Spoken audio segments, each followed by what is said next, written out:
You know, back in 2005, German scientists actually unearthed a carved, polished siltstone dildo that dates back at least 30,000 years. Oh, wow. 30,000. Yeah, so humans have literally spent millennia, optimizing pleasure. But today, in this era of advanced science, millions of people are just routinely putting toxic mystery chemicals into their most sensitive areas without even a second thought. It really is a massive blind spot in our modern understanding of health, honestly. The physical material composition of a generic sex toy, it dictates so much more than just the immediate physical sensation. Right, it's not just about how it feels. Exactly. It completely dictates your hygiene, your risk of bacterial infection, and, well, your long-term cellular health. Yeah. We are talking about prolonged contact with highly absorptive mucous membranes here, so the stakes are actually incredibly high. Which is exactly why we are here. So welcome to the Deep Dive, everyone. Our mission today is to completely demystify this wild, highly unregulated world of generic sex toy materials. And it is a wild west out there for sure. It really is. And to figure this out, we are pulling from a massive stack of sources. We've got data from medical device manufacturers like RX Sleeve, insights from boutique retailers like the Natural Love Company and Levette, and comprehensive wellness guides from Omaria, Scarletine, and Strawberry Patch. It's a really robust collection of literature, and it is entirely necessary because navigating this market as a consumer, it requires you to be actively informed. Because you can't just read the box. No, you absolutely cannot just trust what is printed on the front of the packaging. Well, let's get right into why that is. Because if you're walking down the aisle of a boutique right now, you might naturally assume that a product designed for internal bodily use would be heavily regulated by the FDA. Right, you would assume that. But manufacturers often exploit this massive loophole by slapping a tiny, almost invisible label on the packaging that reads, quote, "for novelty use only." Yeah, that phrase. It functions entirely as a legal shield. By classifying the product as a novelty, the manufacturer just completely sidesteps safety oversight. Just like that. Just like that. No biocompatibility testing, no strict material regulations. Legally, they are claiming it is just a gag gift or like a visual prop. A crop! That's unbelievable. Yeah, they take zero responsibility for what happens when you actually use it on your body. I have to put this in perspective for you, the listener, because this blows my mind. If I go to the store right now to buy a plastic spatula just to flip pancakes in my kitchen. Right, a kitchen utensil. Exactly. That spatula is subject to strict FDA regulations regarding food-grade plastics and, chemical leaching. Oh, heavily regulated. But for a product designed for prolonged internal contact with the most sensitive, highly vascular tissues in the human body, a novelty sticker is all it takes to bypass those exact same safety checks. It is an absurd discrepancy. It really is. Yeah. And you hit on the key reason why it's so dangerous, which is mucous membranes. Because they absorb things, right? Precisely. Unlike the skin on your arm, which has this tough, keratinized outer layer designed specifically to keep foreign substances out, mucous membranes are designed to absorb. They act as a direct highway into your bloodstream. So this loophole places the entire burden of safety squarely on you, the consumer. If you see the term body safe on a box, you need to understand what that actually means clinically. Because right now, it's just unregulated marketing jargon for most of these brands. Exactly. But clinically, it comes down to 3 non-negotiable criteria. Okay, let's hear them. It needs to be non-porous, chemically stable, and biocompatible. Okay, so non-porous. That means no tiny holes, right? Right. It means the material has 0 microscopic holes in its surface where bacteria, mold, or bodily fluids could potentially get trapped. That makes sense. And chemically stable. That means it will not break down, melt, or off-gas toxic chemicals when exposed to friction or body heat. Got it. And the third one was biocompatible. Yes, meaning it will not cause allergic reactions, tissue irritation, or cellular damage upon contact. Okay, so if the government isn't vetting these materials to make sure they hit those 3 marks, well, we have to do it ourselves. We do. So let's look at the undisputed champions of body-safe materials, the heavyweights. And at the very top of the non-porous category, we have the gold standard, which is medical-grade silicone. Medical-grade silicone truly is the benchmark here. It's naturally hypoallergenic, it's totally non-porous, and it is incredibly stable. Like, how stable are we talking? Well, a high-quality silicone toy can easily last 5 to 10 years. But again, you have to look for specific designations on the packaging. Right, because not all silicone is created equal. Exactly. The absolute highest tier is what's known as USP Class 6, which means it is platinum-cured silicone. Okay, I see the word platinum, and my brain immediately thinks of expensive jewelry. What does platinum actually do to the silicone to make it safer? It refers to the chemical catalyst used to bind the silicone polymers together during the actual manufacturing process. Oh, okay, so it's about how it's made. Right. Cheaper silicone is often peroxide cured. And the problem with peroxide is that the chemical reaction leaves behind volatile organic acids as a byproduct. And I'm guessing you don't want those acids near your body. Definitely not. Mm-hmm. Those byproducts can leach out, cause tissue irritation, or just cause the silicone to degrade faster over time. Platinum curing, on the other hand, creates an incredibly clean, tight molecular matrix. So it's just cleaner. It leaves almost zero chemical byproducts. It is completely inert. So it's literally purer on a molecular level. And our sources mention that the best manufacturers back this up with the OECD TG 439 standard. Yes, that's a crucial standard. Which, to translate the textbook jargon for you listening, means they literally test this platinum-cured silicone on lab-grown human epidermal tissues to absolutely guarantee it won't cause cellular damage. Precisely. They physically prove its biocompatibility in a lab setting. Here's where it gets really interesting, though. Medical-grade silicone isn't just used for standard consumer vibrators. It has serious structural biomechanical applications. Oh, absolutely. Like RX Sleeve, for example. They are a company that makes FDA-listed ED, or erectile dysfunction, support sleeves. And they are using this high-grade silicone to engineer precise medical solutions. And they're utilizing what's called a dual density design to achieve that, which is really cool. Dual density, how does that work? So they engineer a highly rigid, dense silicone for the base and shaft of the sleeve. That provides the necessary structural support for men dealing with ED. Okay, that makes sense. But then they seamlessly transition to an ultra-soft silicone for the head of the sleeve to ensure absolute comfort for the partner. Oh, wow. Yeah, it's a feat of structural engineering that relies entirely on how versatile silicone can be. And the physical mechanics behind why they engineer them this way is just fascinating. They cite a 2015 study published in PLS 01. Yes, the 3D printed model study. Right. Researchers use 3D printed models to test what partners actually prefer when it comes to physical dimensions.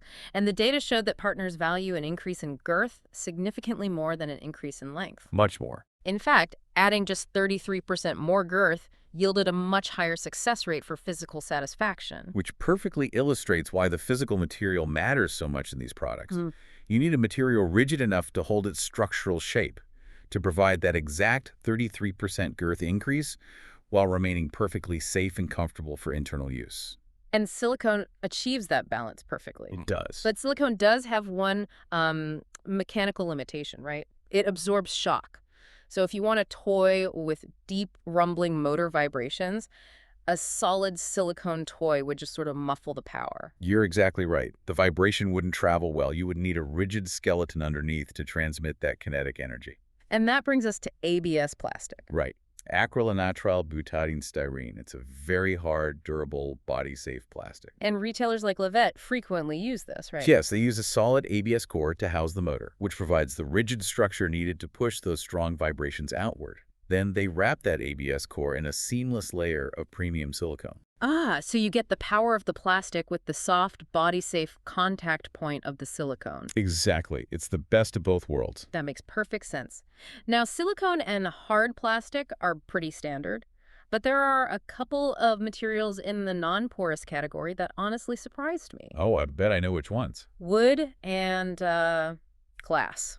Yeah, those usually surprise people. Wood, I sort of get, provided it is heavily coated in a waterproof medical-grade polymer sealant to prevent splinters and keep it from acting like a sponge for bacteria. Right, the sealant is non-negotiable for wood. But glass. I have to admit, the idea of using a glass sex toy sounds absolutely terrifying, like one slip and it's an emergency room visit. I completely understand that visceral reaction.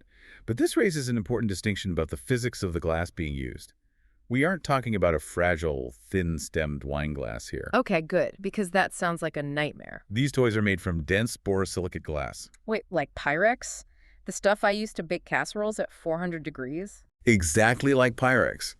It is thermal shock resistant and incredibly durable. So it's not going to just shatter in your hands? No, unless you drop it directly onto a hard tile floor from a significant height, it simply isn't going to break during normal use. Okay, that makes me feel a bit better. And the physical benefits are actually very unique. Glass offers a perfectly smooth, completely non-porous surface. It provides a slick glide with absolutely zero friction drag, which is a tactile sensation that soft, slightly grippy silicone toys simply cannot replicate. Oh, I hadn't thought about the friction aspect. Furthermore, borosilicate glass, and stainless steel, for that matter, are phenomenal for temperature play. Like heating them up or cooling them down. Yes, you can safely chill them in the fridge or warm them in a bowl of warm water, and their dense molecular structure retains that temperature beautifully. Okay, consider me reassured on the glass front. But this begs a question. If medical-grade silicone, ABS plastic, and borosilicate glass are so incredibly safe and versatile, why isn't every single toy on the market made from them? Well, because of the human element. What do you mean? Silicone and glass are fantastic, but they don't squish, Yeah. yield, or compress like real human skin. Right, they're pretty firm. Exactly. For users seeking hyperrealism, rigid or semi-rigid materials, just don't cut it. And that brings us to the great physical compromise of the industry, which is thermoplastic elastomers, or TPE and TPR. The flesh-like compromise. So TPE and TPR are the materials used to make those hyper-realistic dolls, male strokers, and sleeves. Right. They are ultra soft. They literally compress and feel remarkably like human tissue. They do, and the tactile realism is unmatched. However, from reading the sources, that realism comes with a very significant catch regarding their physical structure. A massive catch, yes. Unlike silicone or glass, TPE and TPR are highly porous materials. Yeah. So on a microscopic level, they are basically a sponge. Precisely. The surface is full of these tiny microscopic caverns, and those caverns absorb everything. Everything. They absorb bodily fluids, natural skin oils, and most concerningly, they trap bacteria. Once bacteria gets deep into those pores, it establishes biofilms that are nearly impossible to fully wash away. Furthermore, because TPE is highly sensitive to heat, you cannot boil it to sterilize it. Right, it would just melt. Exactly. Consequently, the lifespan of a TPE toy is remarkably short. We're talking typically only 1 to 3 years before the material itself begins to physically degrade. And the maintenance. Looking at the care guides, taking care of a TPE toy sounds like taking on a part-time job. It really is a commitment. You have to meticulously wash it with specialized antibacterial soap. You have to let it air dry completely inside and out to prevent mold growth. And then, get this, you have to dust it with cornstarch or a special renewal powder. Yes, the powdering is essential. And that's because the washing process strips the material of its natural oils, leaving it incredibly tacky and sticky, right? Yeah. The powder basically remattifies the surface. Yeah, it restores that skin-like feel. And you must be incredibly careful about how you store them, too, due to a chemical process called plasticizer migration. Oh, this part was wild. Yeah, TPE is made soft by adding these nomadic chemical plasticizers. If you store a TPE toy touching another plastic toy, those plasticizers will literally jump ship. They just move from one toy to the other. They migrate out of the TPE and dissolve the neighboring plastic, causing the two toys to melt into a sticky, fused mess. It's exactly like owning a high-maintenance luxury sports car. That's a great analogy. It offers this amazing, incredibly realistic, thrilling ride. But you have to spend hours in the garage maintaining it. You can't park it just anywhere. And you know the engine is eventually going to give out. You really have to ask yourself, is the realism worth the homework? And for many, it is. But from a strict health perspective, the guidelines are clear.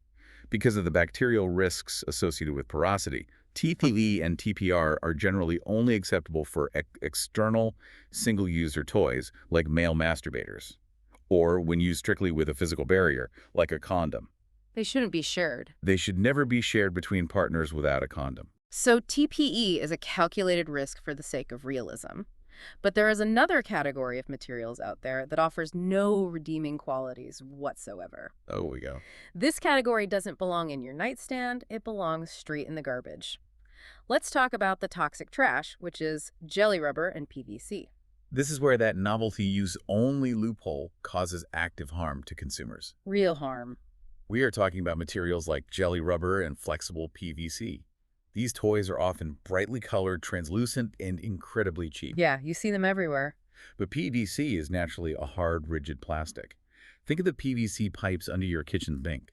To make that rigid pipe soft and flexible like jelly, manufacturers have to pump it full of chemical plasticizers known as phthalates. And phthalates are notoriously bad for the human body. What is actually happening chemically when a phthalate comes into contact with a mucous membrane? Phthalates are toxic, potentially carcinogenic endocrine disruptors, meaning they interfere with your body's hormonal system. Which is terrifying. It is. What makes them so incredibly dangerous in a sex toy is that the phthalate molecules do not chemically bond to the PVC polymer chains. They just sit freely between the chains to provide flexibility. So they can just slip out. Exactly.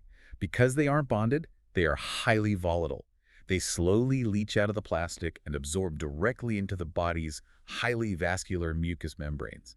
That is genuinely terrifying. Now, to detect them, people often rely on the smell test, right?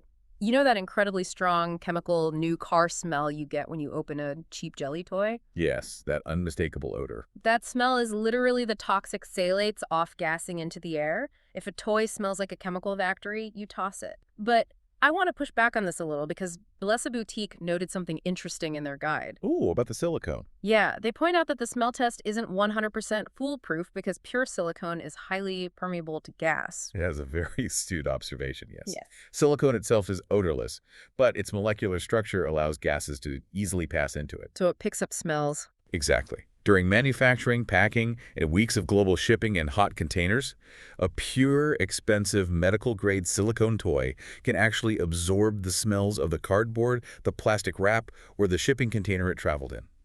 So if you buy a high-end silicone toy and it smells a bit funky out of the box, it doesn't necessarily mean it's full of phthalates. Correct. A high-quality silicone toy will release that absorbed environmental odor after a thorough wash and a few hours of airing out in a well-ventilated space. Good to know. A phthalate-laden jelly toy, however, will never stop off-gassing. It will always smell like chemicals.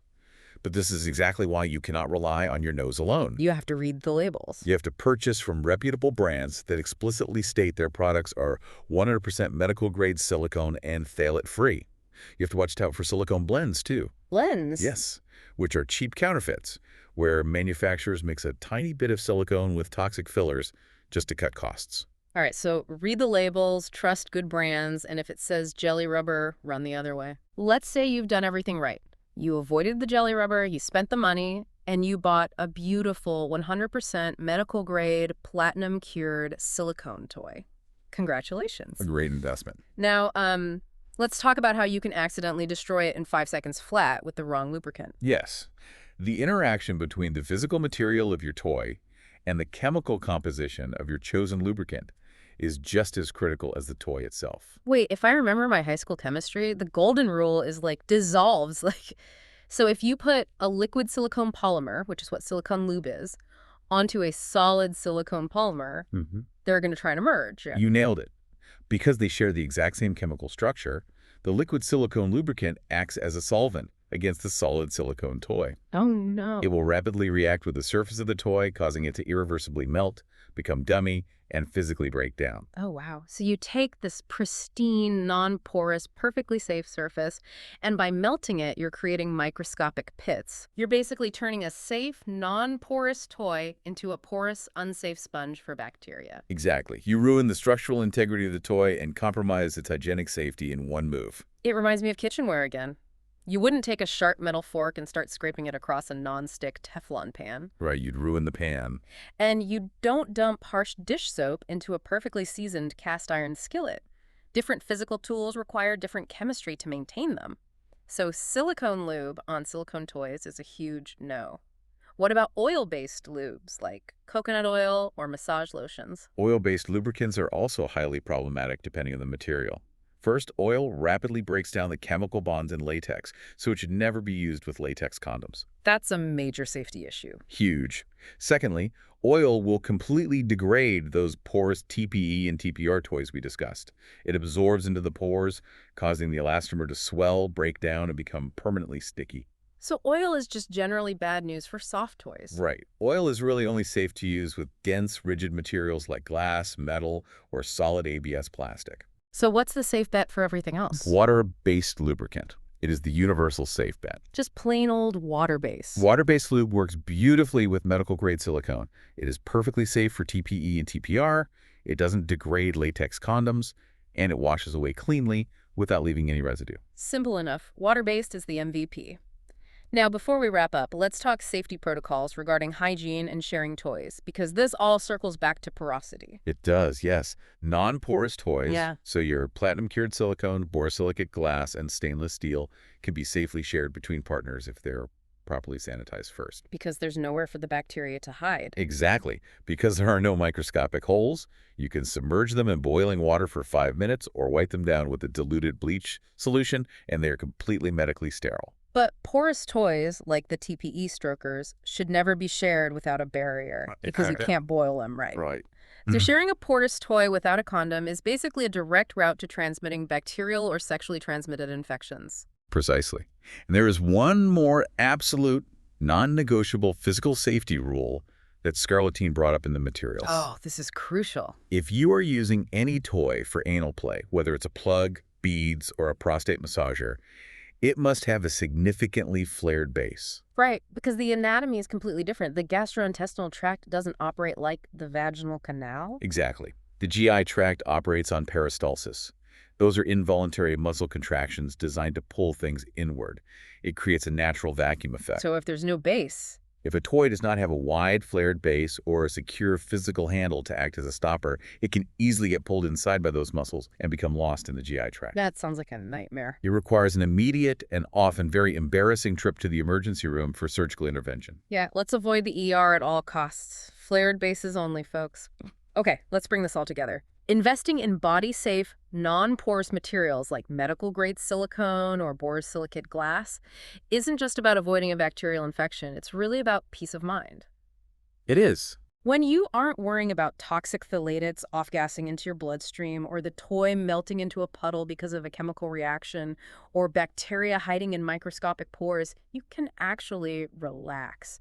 And peace of mind directly leads to better, more fulfilling pleasure. It is the absolute foundation of sexual wellness. Mhm. You are treating your body with the physical respect and safety it demands, Yeah. which just elevates the entire experience. Exactly. And, as we were analyzing the mechanics of all this, I couldn't stop thinking about where this industry is heading. The future of it. Yeah. We talked earlier about that RX sleeve data and the PLOS-1 study that proved how exact changes in physical girth drastically alter satisfaction. Right, the 33% increase. Combine that biomechanical insight with the rapid evolution of body-safe silicone casting. Yeah. I mean, the next frontier of sexual wellness isn't just going to be buying a generic, mass-produced toy off a boutique shelf. It's going to be hyper-personalized. Right.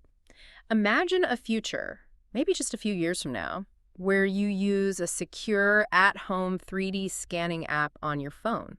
You map your own or your partner's exact internal physical anatomy. Wow, yeah. And then a company prints a bespoke, medical-grade, platinum-cured silicone toy perfectly calibrated to your exact biomechanical measurements.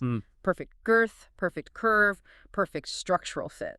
It is a fascinating proposition. I mean, we are already seeing the widespread use of customized 3D printed prosthetics in the medical field. Transitioning that precise mapping technology to bespoke, body-safe sexual wellness products is the logical next step. It completely removes the physical guesswork of finding the right fit. It really does. The ultimate personalized pleasure, safely engineered for your exact anatomy. Something to think about. Well, that is all the time we have for today's deep dive. I highly encourage you to go open your nightstand drawer, take a good hard look at the physical materials you've got in there, and do not hesitate to toss that cheap, off-gassing jelly rubber into the trash where it belongs. Your cellular health will thank you. It really will. And just remember, 30,000 years ago, our ancestors were making do with polished siltstone. You owe it to yourself to make sure your modern upgrades aren't a chemical step backward. Until next time, stay curious.